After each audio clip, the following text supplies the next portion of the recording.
You probably already know many things about the life of Saint Carlo Acutis. If you're in these groups, the Carlo Acutis Eucharistic Youth, it's because you felt drawn to this figure, and you've possibly already searched for information online or even bought one of the books and know about him, but maybe not. So we're going to begin this formation in these Eucharistic Youth groups by getting to know something, at least a little, about the first steps of Carlo Acutis' life.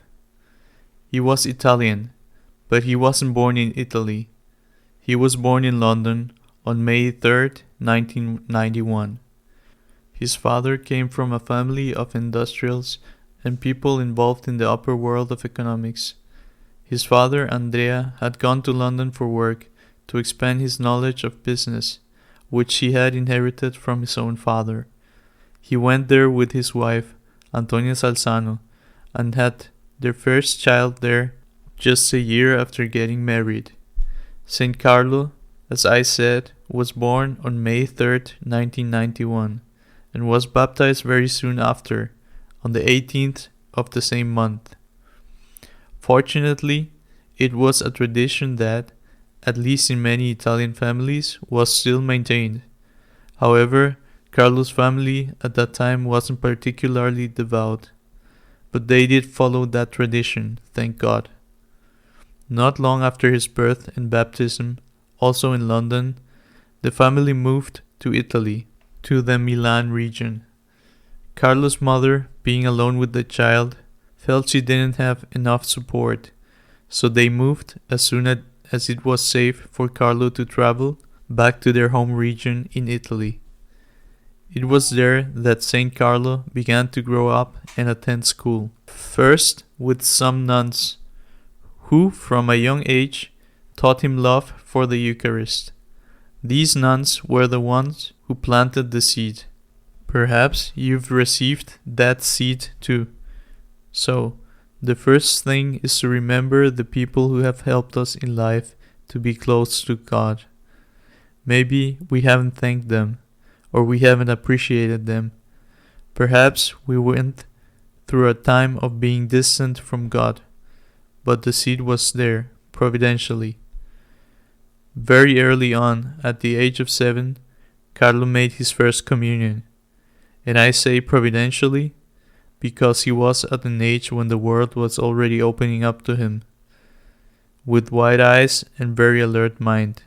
His mother told me when I interviewed her that he developed very early, and that he started speaking very early, and even learned to read quickly. A person like that, if he had lived longer, who knows what might have happened. But they saw he was ready, and at 7 years old, he received his first communion. We're talking about 1998. This wasn't 200 years ago, when people received first communion early. No, it was 1998, at least in Spain. It was normal to receive communion later, at around 10 years old. Fortunately, Saint Carlo Acutis received communion very early, and from that moment on, it was love at first sight. His mother told me that from the moment he received his first communion, he never missed daily Mass. A 7-year-old child who insists his parents take him to Mass, not just on Sundays, but every day.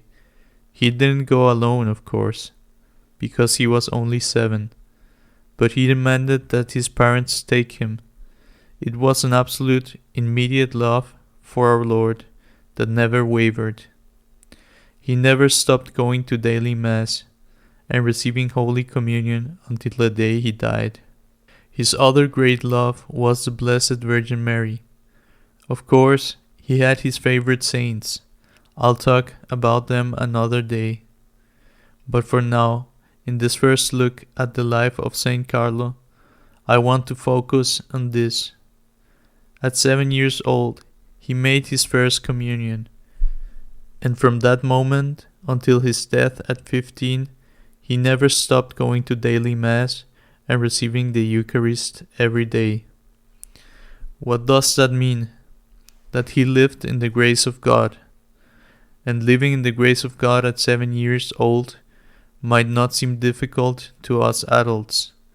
But at 10, 12, 14, 15, how many at that age have already broken their union with the Lord by stopping going to Mass, watching pornography, or even engaging in premature sexual relationships? Saint Carlo, from the moment he made his first communion, received the Eucharist every single day, without fail, until it was time for him to go to God in heaven. Daily Eucharist, daily Holy Rosary. That's the first lesson from this young man. Later, at 11 or 12, he received confirmation. But I want to pause here, because if we are looking at the figure of Saint Carlo as an example and a model, we have to focus on this. The Lord is waiting for you. He's waiting because he needs you, like a mother needs a visit from her child. He's waiting because you need him, and he wants to help you. He's waiting for you in the Eucharist, not just in Eucharistic adoration, but in daily Mass. Maybe you can't go every day, because it's not easy, but you should try. I remember Antonia, his mother, told me that yes, they went to Mass on Sundays, but she wasn't a very fervent Catholic, and that, in order to understand her son, to be able to communicate with him, she had to deepen her own faith. She felt there were two levels, her son's level and her own, so she had to grow in her faith to understand him. Saint Carlo, through his example, became the catechist, the teacher, the evangelizer of his mother and father. Let's start here, the Eucharist, as often as possible, the Holy Rosary, and then let's begin to be witnesses of the love that the Lord deserves through those around us, just as he did. I also invite you, when you have time, even little by little, to watch the video interview with Antonia Salzano, his mother. It's a very interesting interview, because who better than a mother to share what she holds in her heart about her son and what he did. See you next week, God willing.